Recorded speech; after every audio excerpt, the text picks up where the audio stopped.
Hello students, welcome back to our class. We are going to start a new lesson today, that is plant physiology. So in this, we will be discussing about seed germination. We have already covered that how flowering plants undergo pollination and then develop the embryo. Now the development of embryo into seed and then the new plant, we are going to discuss under plant physiology. So let's start the session. So before we start that its a structure and germination, what is a seed? So it's about that we have learnt in pollination lesson that ovule turns into the seed and ovary turns into the fruit in the plant. Before we talk about germination of seeds here, it will be appropriate to refresh your knowledge about the three terms fruit, seed and grain, right? This we have already discussed now. So fruit is the enlarged ripened ovary and the ovarian wall forming the fruit wall enclosing the seed. The ovarian wall in the fruit turns into pericarp, which is the fruit wall, and the fruit protects the seed and helps in seed dispersal, that is its transportation from one place to another so that it can grow to any place. Examples: mango, pea pod, so many examples are there. So seed is the ripened ovule. It contains embryo which develops into a new plant. The seed coat protects the embryo from mechanical damage. That is, seed coat is considered as the covering of the seed. Example: bean seeds, peas. It's a typical diagram shown here. And what is a grain? Grain, as found in maize, wheat, etc., is actually the fruit in which the fruit wall and the seed coat both are fused together. So there is no differentiation between the outer covering, that is seed coat, and to form a protective layer. So both forms the protective covering here. Example is your maize and wheat. It is a mature ovule after fertilization. That is, we are talking about here of seed. It contains a tiny living plant, the embryo, which is developed from the fused sperm nucleus and the egg nucleus. So you have already learned about now double fertilization that takes place in the plant, and after that this embryo has formed. The embryo remains in inactive, that is dormant state, until it is exposed to favorable conditions of germination. Till then, it remains as dormant, as dead also, as inactive form, whatever you want to call it, you can give it a name. The seed also contains food material, that is the endosperm present in it, which is triploid in nature. Triple fusion you have also learned in double fertilization case. So that provides the nourishment of the embryo during germination.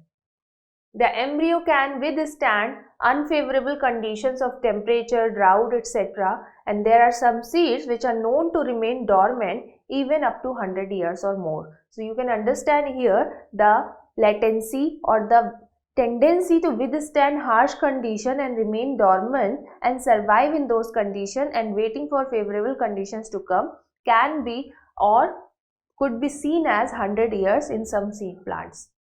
In some seeds, there are two types of seeds, so we can classify them as monocotyledonous and dicotyledonous. Mono means single cotyledon containing seeds and dicotyledonous means di means two. So two cotyledons are present. Monocotyledon seed contain one seed leaf, example maize, grass. Dicotyledon seed contain two cotyledons, example pea, gram, bean. These are, you need to remember the meaning and the example terms. Seed varies in size also. You have seen different kinds of plants containing different colors and different forms and shapes of seeds. Some seeds are so small that they are barely visible to the naked eye. For example, poppy seeds, orchid seeds. And some are quite large, as in watermelon and pumpkin, or even in mango. So you can see them very clearly through your naked eyes. Largest seeds are those of coconut and double coconut. The size, shape and structure of seeds of different plants, they vary considerably, but the basic structure in all these plants is going to remain for the formation of a seed, that it will definitely have a nourishment center containing endosperm, it will have a seed coat which is known as testine, tegmen, it is double layered, and then will have this outermost covering which will result in the germination. On the basis of the endosperm, the seeds are classified as albuminous and ex-albuminous. So albuminous or endospermic seeds, their cotyledons are thin and membranous, where endosperm remains in the seed. Example, dicot albuminous seeds, poppy, custard apple, whereas monocot albuminous seeds include cereals, millets and palm. X-albuminous, these are non-endospermic seeds. Endosperm is consumed, and in such seeds the cotyledon stores the food and becomes thick and fleshy. Examples for dicot X albuminous seeds are gram, pea, mango, mustard, and monocot X albuminous seeds includes Vallisneria plant seeds, orchid seeds and Amorphophallus seeds. So many examples are given to you. You can remember at least one or two examples. So now in detail in your syllabus we have to discuss two seeds examples. First one is the bean seed. There are a number of different kinds of beans such as broad bean, lima bean, French bean, etc. But the general structure of their seeds is same. Mostly they are kidney shaped with a convex and concave side. This is the diagram here which is showing the bean seed, and you can easily understand the concave shape here and convex shape. The outermost covering, that is testa, it has micropylar end also, and the radical end which will develop into the root, and the plumule end which will end up as shoot part. Plumule with the two rudimentary leaves are also shown here in this example, and it is a dicot seed, so you can see here the two cotyledons. Seed coat consists of testa, the outermost hard brownish covering. It protects the delicate inner parts of the seed from injury and from the attack of the bacteria, fungi, insects and tegmen. Just you have seen in this diagram. Is an inner layer lying next to the testa, and this is also protective. Hilum is a distinct whitish oval scar on the concave side of the seed. The scar hilum is shown here. Okay.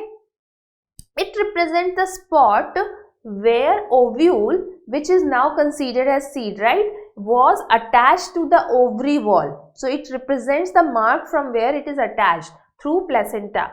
A tiny pore micropyle is situated close to the hilum, and it marks the opening through which pollen tube had entered, right, into the ovule. Micropylar serves two functions. When soaked in water, the seeds absorb water mainly through this micropylar end and make it available to the developing embryo for germination. It provides for the diffusion of respiratory gases also for the growing embryo. Below the seed coat are two thick cotyledons which contain food for the embryo and also protection. On carefully separating the two cotyledons, the tiny embryo can easily be seen attached to one of the cotyledons, and the embryo consists of two parts, the radicle which later forms the root and the plumule which later forms the shoot. Shoot is a stem only, okay, and the plumule consists of short stem with a pair of tiny leaves and a growing point between them. Sometimes you might spell it as radical, okay, but its correct spelling is CLE. Do not be confused as radical, which is a term used in chemistry, and you have learnt about those terms like acidic radicals, basic radicals containing negative and positive charges. So if you do so, you might lose marks in the exam. So do remember the terminology with the correct spelling. Then after bean seed, next example in your course is of maize grain.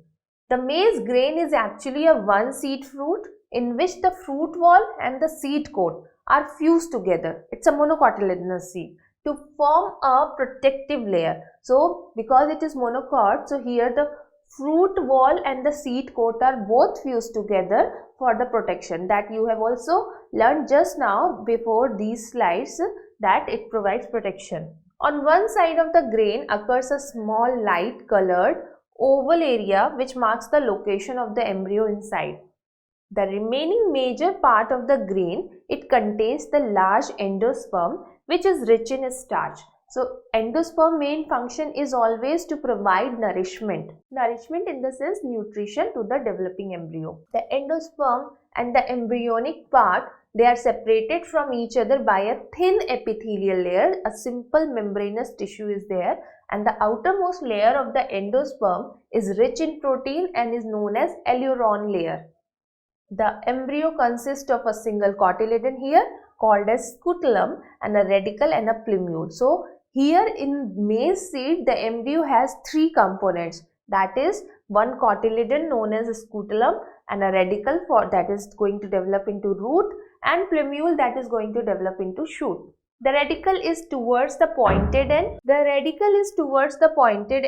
And it is enclosed in a protective sheet and the coryza, which is known as coryza, and the plumule is towards the upper broader side of the embryonic region and it is enclosed also in a protective sheet which is known as coleoptile.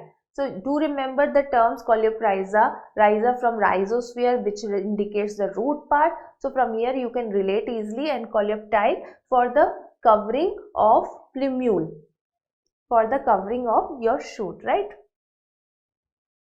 So this is a representation for maize seed. The external features indicates the covering fusion of a fruit wall and the ovary wall, where here you can see the remains of style. Endosperm is there, large endosperm portion is there, position of the radicle and position of plumule and scutellum. Whereas longitudinal section, that is when you have cut it, you will see the fused pericarp, that is fruit wall, and the testa, that is seed coat, right? And aileron layer, that is the protein layer present, and endosperm, see this whole portion, yellowish portion, the dark yellowish portion is the endosperm and it is more in quantity. Scutellum, that is your cotyledon, and coleoptile, that is the plumule region, and the coleoptryza, the radicle. So covering, and from here only it is going to develop into the complete big maize plant.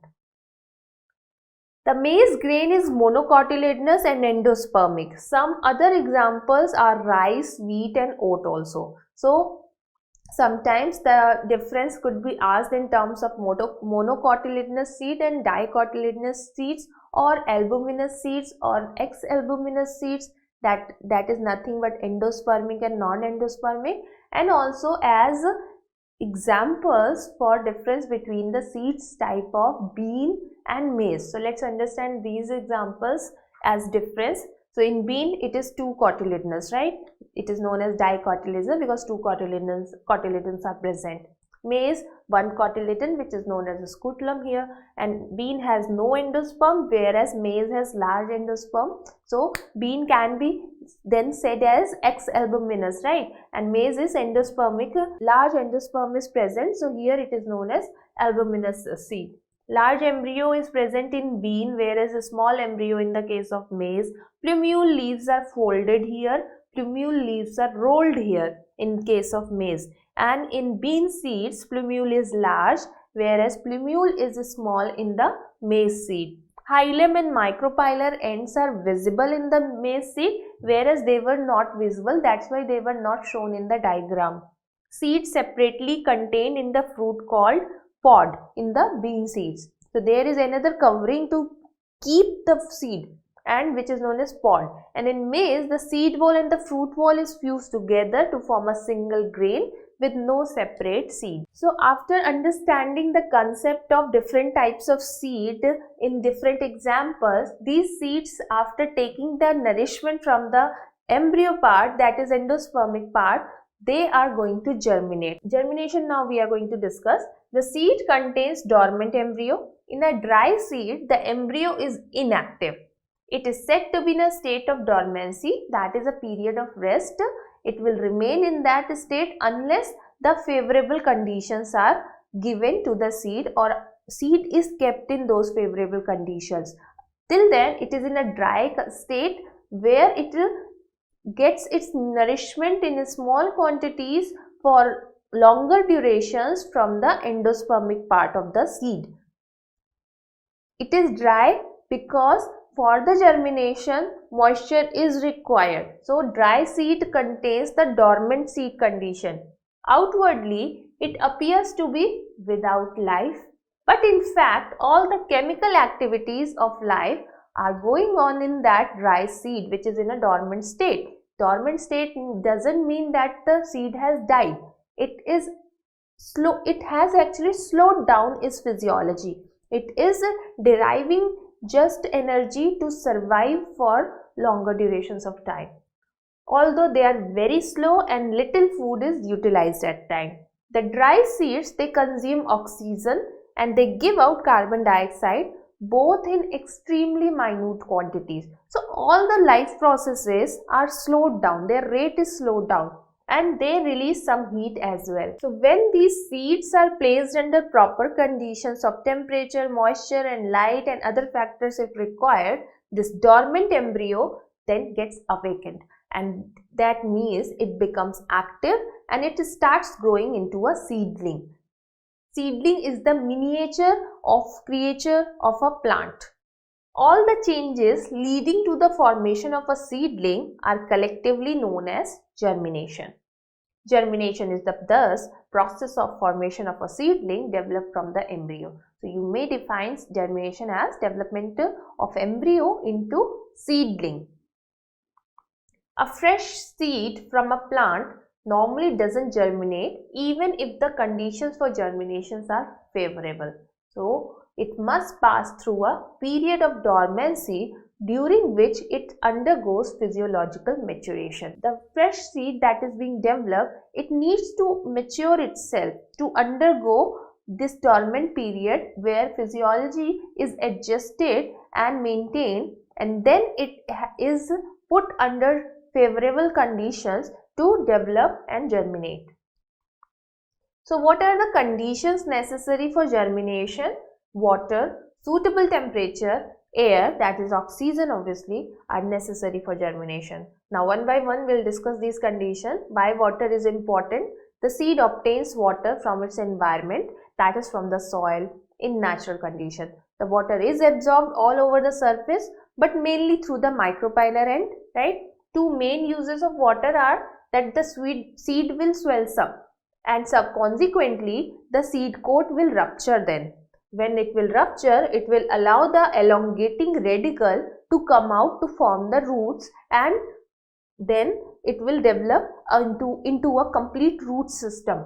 Water is necessary for chemical reactions also because it will serve as the medium for those physiological biochemical processes and for the enzymes to act upon the food stored in the cotyledons or endosperm so that it may convert it into a diffusible form, that is in absorbable form, dissolved form, and utilized by the growing embryo. Suitable temperature is required as well. Both very low and very high temperatures are unsuitable. Moderate temperature conditions are required.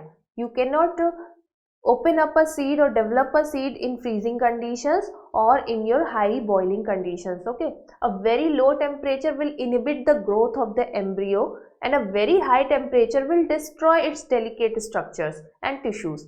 A moderately warm temperature ranging between 25 to 35 degrees Celsius is usually favorable for germination, and it is also known as then optimum temperature condition. Seeds of tropical plants often need a higher temperature for germination than those of the temperate regions.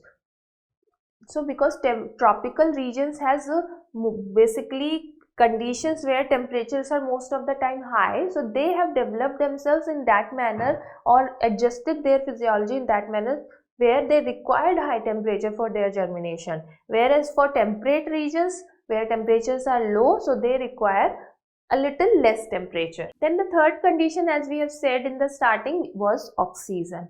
Oxygen during germination provides what happens that there is a rapid cell division and cell growth for which energy is required. So this energy is available only by respiration. Here oxidation of food is going to release that energy, and hence the need for oxygen is required. So food will be broken down in the presence of this oxygen, and which will liberate the energy, because food is the ultimate source of energy here, right, for the developing organism.